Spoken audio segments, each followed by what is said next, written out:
कर्मयोगी वही होता है जो केवल फल का त्याग करता है, कर्म का नहीं।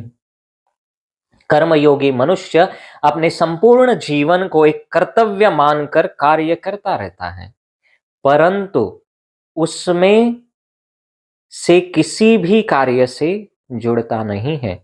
सबसे महत्वपूर्ण बात तो ये है कि जो मनुष्य अपने किसी भी कार्यों से कोई भी आशाएं, अपेक्षा या इच्छाएं नहीं रखता, उसी के सारे कार्य अपने आप पूर्ण होते हैं। कर्मयोगी अपने कर्म इसलिए करता रहता है क्योंकि उसका वही स्वभाव होता है। उसे लगता है कि कर्म करना बहुत अच्छा होता है, इसके अलावा उसका कोई और उद्देश्य ही नहीं होता है। इस संसार में कर्मयोगी की भूमिका एक दाता की होती है। वह कभी कुछ पाना नहीं चाहता, वह केवल देना चाहता है, देना चाहता है। वह बदले में कुछ भी नहीं मांगता है, और इसीलिए कर्मयोगी कभी दुख की चपेट में नहीं फंसता है। जब भी आप स्वयं को दुख की चपेट में या चंगुल में फंसे पाए, तो आपको यह समझ लेना चाहिए कि यह आपकी आशा, अपेक्षा या आसक्ति की ही प्रतिक्रिया का परिणाम है।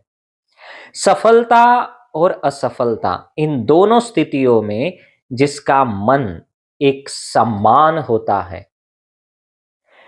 वो मिथ्या बंधनों से मुक्त होकर अपनी बुद्धि को परमात्मा में स्थिर करके कर्म करता है, वही सच्चा कर्मयोगी होता है। जो मनुष्य अपने सारे कार्यों को परमात्मा के चरणों में समर्पित कर देता है, वही मनुष्य वास्तव में कर्मयोगी बन जाता है। कर्मयोग से मनुष्य अपने जीवन के सारे बंधनों से छूट जाता है, सारे पापों से मुक्त हो जाता है, जन्म जन्मांतर के फेरों से छूटकर मोक्ष प्राप्त कर लेता है। गृहस्थ और कर्मठ लोगों के लिए कर्मयोग सबसे अधिक उपयुक्त योग है। जीवन के लिए, समाज के लिए, देश के लिए, विश्व के कल्याण के लिए कर्म करना अति आवश्यक है। कर्मयोगी मनुष्य को अपने जीवन में सफलता, प्रेम, सुख, शांति, समाधान और आनंद तो अपने आप ही प्राप्त हो जाते हैं। उसे उसके लिए प्रयास करने की आवश्यकता नहीं होती है। कर्मयोगी फल की आशा का त्याग करता है, किंतु कर्मों का त्याग कभी नहीं करता। कर्मयोगी संसार में रहकर सन्यासी की भांति अपने सारे कार्य करता है, किंतु उनमें जरा भी लिप्त नहीं होता। जो कर्मयोगी अपने परिवार से, अपने रिश्तेदारों से, अपनी प्रजा से कोई आशा या अपेक्षा नहीं रखता है, उस कर्मयोगी को संन्यास का लाभ होता है, किंतु समाज को वो संसारी की भांति लाभ देता है।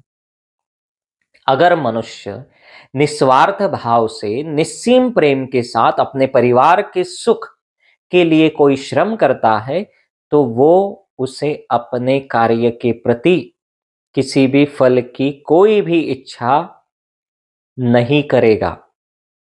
उसे अपने कार्य के प्रति किसी भी फल की कोई इच्छा नहीं होनी चाहिए, क्योंकि अपने कार्यों के प्रति फल की इच्छा वही मनुष्य रखता है जो इसे व्यापार मानता है। लाभ और हानि व्यापार में देखी जाती है, निस्सीम प्रेम में नहीं। जो मनुष्य अपने परिवारजनों को निस्सीम प्रेम, उचित संस्कार और सुरक्षा देगा, उसके परिवारजन भी उस मनुष्य को निस्सीम प्रेम और सुरक्षा अवश्य देंगे। किसी के भी कर्मों पर आपका कोई अधिकार नहीं होता है, इसलिए उनसे आशाएं और अपेक्षाएं रखना व्यर्थ होता है। यदि आप गहनता से विचार करेंगे, तो आपको ये शीघ्र ही ज्ञात हो जाएगा कि जीवन में ऐसा कोई कार्य नहीं है जिसके साथ हमें अपनी अपेक्षाएं और आशाएं जोड़ना अनिवार्य होता है, क्योंकि ये संपूर्ण सृष्टि ही परमात्मा है और मनुष्य स्वयं परमात्मा का ही अंश है। इस ज्ञान से आप ये जान सकते हैं कि इस संसार के सारे कार्य तो परमात्मा ही कर रहे हैं। मनुष्य तो केवल निमित्त मात्र है। और यही कर्मयोग का मूल सिद्धांत है। अगर आपको आजीवन उत्तम तरह से अपना जीवन जीना है तो आपको कर्मयोगी बनकर अपने सारे कार्य करने आवश्यक है। बिना किसी निजी स्वार्थ के लोकोपकार के लिए मौत के मुंह में भी बिना तर्क वितर्क किए सबकी सहायता करना और अपना कर्तव्य सर्वश्रेष्ठ तरीके से करना ही वास्तव में कर्मयोग है। आप ये सदैव याद रखिए कि कर्म करना पूरी तरह से आपके अपने हाथों में है, लेकिन उस कर्म का फल केवल ईश्वर के हाथों में है।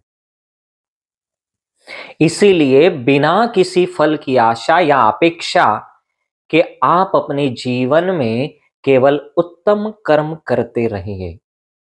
आपको अपने आप ही उसके उत्तम फल अवश्य प्राप्त होंगे।